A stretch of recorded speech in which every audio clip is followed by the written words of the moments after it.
ውድ ቻናላችን ቤተሰቦች እንኳን ወደ ቻናላችን በደህና መጣችሁ። ትናንትናና ከትናንትና በስቲያ ሁለት የሩብ ፍጻሜ የዓለም ዋንጫ ጨዋታዎች ተደርጓል። በእነዚህ ጨዋታዎች መሰረትም ፈረንሳይና ስፔን ወደ ግማሽ ፍጻሜ ማለፋቸውን አረጋግጧል። በቆይታችንም እነዚህን ሁለት ጨዋታዎች ጠቅላላ አድርገን የምንመለከት ይሆናል። እናንተም እስከ መጨረሻው ደቂቃ ድረስ አብራችሁ ቆይታችሁ እንድትከታተሉት በጨዋታው ዙሪያም ያላችሁን ሀሳብ አስተያየት ኮሜንት ሴክሽን ላይ በመጻፍ እንድታሳውቁኝ ሰብስክራይብ፣ ላይክ፣ ሼር እያደረጋችሁም የቻናሉ ቤተሰብ እንድትሆኑ በአክብሮት እጠይቃለሁ። አሁን በቀጥታ ወደ ፕሮግራማችን የምናመራ ይሆናል። አብራችሁን ቆዩ። በአሜሪካ፣ ካናዳ እንደዚሁም ሜክሲኮ የተዘጋጀው የ2026 የዓለም ዋንጫ አሁንም መደረጉን ቀጥሏል። ትናንትናና ከትናንትና በስቲያም የሩብ ፍጻሜ ጨዋታዎችን መደረግም ችሏል። በእነዚህ ጨዋታዎች መሰረትም ፈረንሳይ ሞሮኮን 2-0 እንደዚሁም የስፔን ብሔራዊ ቡድን ቤልጅየምን 2-1 በሆነ ውጤት በማሸነፍ ወደ ቀጣይ ዙር ማለፍ ችሏል። ከነዚህ ከተደረጉ ሁለት ጨዋታዎች መካከል በመጀመሪያ ፈረንሳይ ከሞሮኮ ጋር ያደረጉትን ተጠባቂ ጨዋታ ነው የምንመለከተው። ይህንን ጨዋታ የፈረንሳይ ብሔራዊ ቡድን ኤምባፔ 60ኛው ደቂቃ ላይ እንደዚሁም ደግሞ ዴምቤሌ 66ኛው ደቂቃ ላይ ባስቆጠሯቸው ሁለት ግቦች 2-0 በሆነ ውጤት በማሸነፍ ወደ ቀጣይ ዙር ማለፍ ችሏል።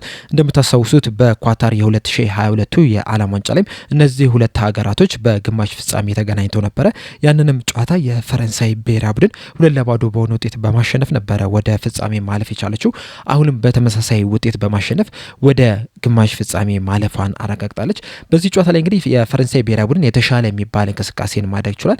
በእርግጥ 2-0 ከመሩ በኋላ የሞሮኮ ብሔራዊ ቡድን የተሻለ ኳሱን ተቆጣጥሮት ነበረ። ነገር ግን ይሄ የኳስ ቁጥጥር እድሎችን እንዲፈጥሩ አላደረጋቸውም፣ ሙከራም እንዲያደርጉ አላደረጋቸውም። በአጠቃላይ እንግዲህ በዚህ ጨዋታ ላይ ያስመዘገቡትን የሁለቱ ሀገራትን ስታት ስንመለከት በኤክስፔክትድ ጎል ደረጃ የፈረንሳይ ብሔራዊ ቡድን 3.69 ኤክስፔክትድ ጎል ማስመዝገብ ይችላል። በእርግጥ ይህንን ኤክስፔክትድ ጎል ከፍ ያደረገበት በፔናልቲ በማግኘታቸው ምክንያት ነው። በዚህ ጨዋታ ላይ እንግዲህ 28ኛው ደቂቃ ላይ ኪሊያን ኤምባፔ ላይ በተሰራ ፋውል ምክንያት የፍጹም ቅጣት ምት አግኝተው ነበረ። ነገር ግን ይህንን የፍጹም ቅጣት ምት ኪሊያን ኤምባፔ ራሱ ሳይጠቀምበት ቀርቷል። በእርግጥ ይሄ የፍጹም ቅጣት ምት ከተሰጠ በኋላ ቫር ቼክ እስከሚደረግ ድረስ በጣም ረዥም ሰዓት ፈጅቶባቸዋል።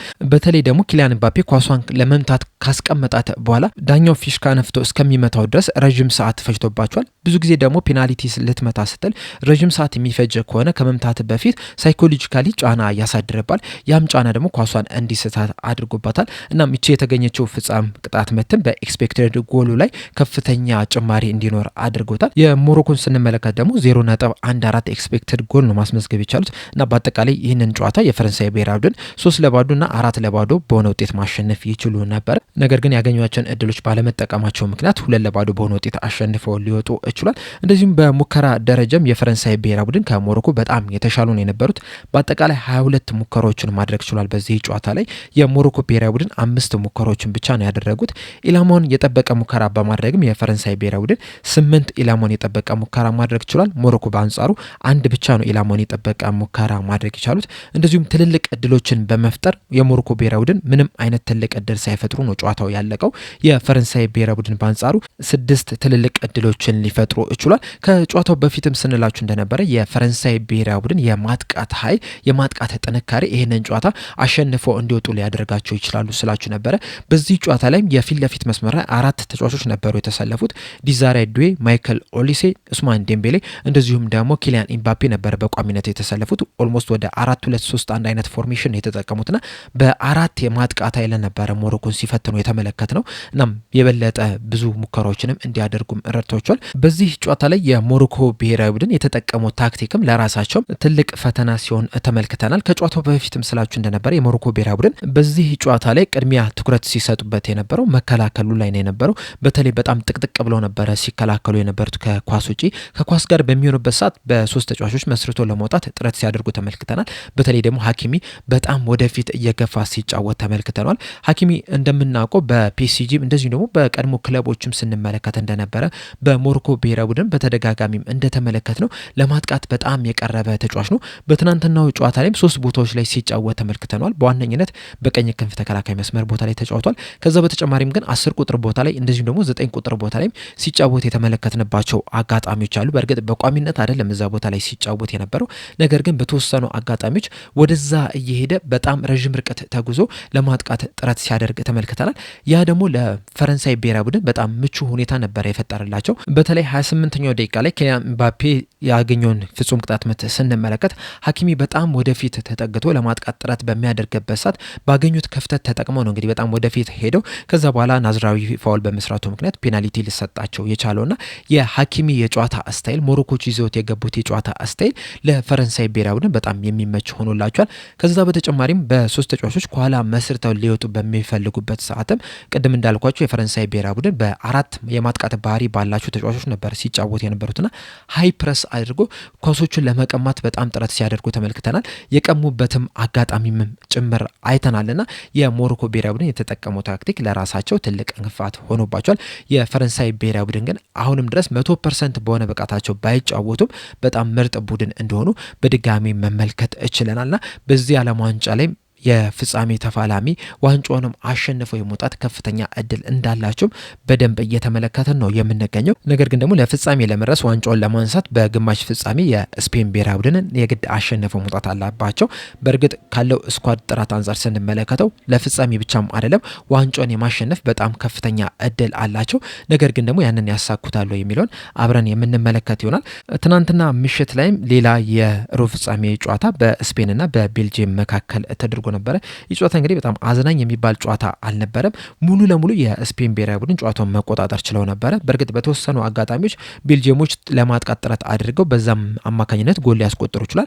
እንዳጠቃላይ ግን ሙሉ 90 ደቂቃውን ከተመለከተን የስፔን ብሔራዊ ቡድን ሙሉ ለሙሉ ብልጫ ወስዳ ነበረ። በብዙ ነገሮች የተሻሉ ነው የነበሩት። በተለይ ስታቱን ስንመለከተው በኳስ ቁጥጥር የስፔን ብሔራዊ ቡድን 68% ኳሱን መቆጣጠር ችለው ነበረ።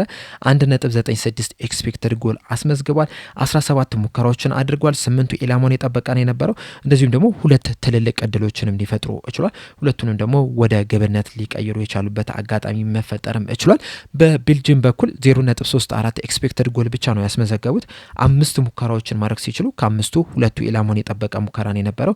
እንደዚሁም ደግሞ አንድ ትልቅ እድልም መፍጠርም ችለው ነበርና ስታቱን ስንመለከት ራሱ የስፔን ብሔራዊ ቡድን ምን ያህል ብልጫ በዚህ ጨዋታ ላይ እንዳሳየች በደንብ መናገር ይቻላል። በተለይ ደግሞ ላሚን ያማል በጣም አስደናቂ የሚባል እንቅስቃሴን ማድረግ ችሏል። በጨዋታውም እንግዲህ 7.8 ሬቲንግ ተሰጥቶት የጨዋታው ኮከብ ተብሎ መመረጥም ችሏል። ከሱ በተጨማሪም ግን እነ ሮድሪ ኦልሞ ሩይዝ እንደዚሁ በጣም ምርጥ የሚባል ብቃታቸውን ማሳየት ችሏል። በዚህ ጨዋታ ላይ በቤልጅየም በኩል ዶኩ የተሻለ የሚባል እንቅስቃሴን ሲያደርግ መመልከት ችለናል። እንደዚሁም ደግሞ ኮርቷ ተቀይሮ እስከሚወጣበት ሰዓት ድረስም በጣም ምርጥ በሚባል ብቃትን አስመልክቶ ነበረ።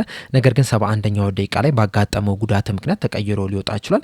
የማንቸስተር ዩናይትድ ግብ ጠባቂ የሆነው ለማንስም እሱን ቀይሮ መግባት ችሎ ነበር። ነገር ግን ከተቀይሮ ከገባ በኋላ በተቆጠረባቸው የመጨረሻ ደቂቃ ግብ ከውድድሩ ተሸንፎ ሊወጡ ይችላል። የዚህን የስፔንን የማሸነፊያ ግቦች እንግዲህ ሪዩዝ እና ሞሪኖ ነበር ማስቆጠር የቻሉት።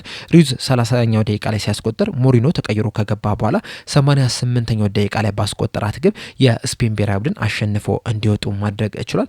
የስፔን ብሔራዊ ቡድን እንግዲህ ያለፉትን ሁለት ጨዋታዎች መጨረሻ ደቂቃ ላይ ባስቆጠሯቸው ሁለት ግቦች ነው አሸንፈው ወደ ግማሽ ፍጻሜ ማለፍ የቻሉት። እንደምታስታውሱት በ16ቱ የጥሎ ማለፍ ጨዋታ ሞሪኖ 91ኛው ደቂቃ ላይ ባስቆጠራት ብቸኛ ግብ የፖርቹጋል ብሔራዊ ቡድንን 1-0 በሆነ ውጤት በማሸነፍ ወደ ሩብ ፍጻሜ አልፏል። በሩብ ፍጻሜም ደግሞ ትናንትና ምሽት ላይ በተደረገው ጨዋታም 88ኛው ደቂቃ ላይ ራሱ ሞሪኖ ባስቆጠራት ግብ 2-1 በሆነ ውጤት በማሸነፍ ወደ ግማሽ ፍጻሜ ማለፍ ችሏል። በዚህ በ2026ቱ የዓለም ዋንጫ እንግዲህ በጣም ብዙ ጎሎች መጨረሻ ደቂቃዎች ላይ እየተቆጠሩ ነው የሚገኙት። በነዛም ደግሞ ቡድኖች አሸንፈው እየወጡ ነው የሚገኙት። በትናንትና ጨዋታ ላይም ይህንን ነገር ልንመለከት ችለናል።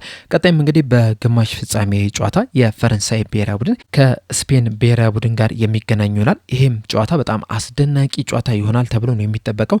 በተለይ በዚህ ዓለም ዋንጫ ላይ ሁለቱም ሀገራቶች እስካሁን ድረስ ምንም አይነት ሽንፈት አላስተናገዱምና በዚህ ምክንያትም የግማሽ ፍጻሜው ጨዋታ በጣም አስደናቂ ይሆናል ተብሎ ይጠበቃል። ድንቅ ፉክክርም እንመለከትበታለን ተብሎ ይጠበቃል። በዛሬው ዕለትም የ2026ቱ የዓለም ዋንጫ የሩብ ፍጻሜ ጨዋታዎች መደረጋቸውን ይቀጥላሉ። ዛሬ ሌሊት 6 ሰዓት ላይ ኖርዌይ ከእንግሊዝ ጋር የሚገናኙ ነው የሚሆኑት። እናም ይህን ጨዋታ እንግዲህ ጥሩ ፉክክር ይታይበታል ተብሎ ይጠበቃል። በተለይ ደግሞ ሃላንድ ከኖርዌይ እንደዚሁም ደግሞ ሃሪኬን ከእንግሊዝ ብሔራዊ ቡድን በጣም ድንቅ የሚባል እንቅስቃሴ ሊያደርጉ ይችላሉ ተብሎ ይጠበቃል። እናንተስ በዚህ ጨዋታ ላይ ያላችሁ ሀሳብ አስተያየት ምንድነው? እንደዚሁም ትናንትናና ከትናንትና በስቲያ በተደረጉ ጨዋታዎችም ዙሪያ ያላችሁን ሀሳብ አስተያየት እንዳለ ኮሜንት ሴክሽን ላይ በመጻፍ አሳውቁኝ። በዛሬው ጨዋታ ላይ ደግሞ ግምታችሁን እንዳለ እዛው ኮሜንት ሴክሽን ላይ በመጻፍ እንድታሳውቁኝ በአክብሮት እጠይቃለሁ። ለአሁን ግን እኔ እዚህ ላይ አበቃው። እስከ መጨረሻው ደቂቃ ድረስ ስለተከታተላችሁኝ ከልብ አመሰግናለሁ። በቀጣይ በሌላ እስከምንገናኝ ድረስ ግን ሰብስክራይብ፣ ላይክ፣ ሼር ማድረግ እንዳትረሱ። ቸር ያቆየን።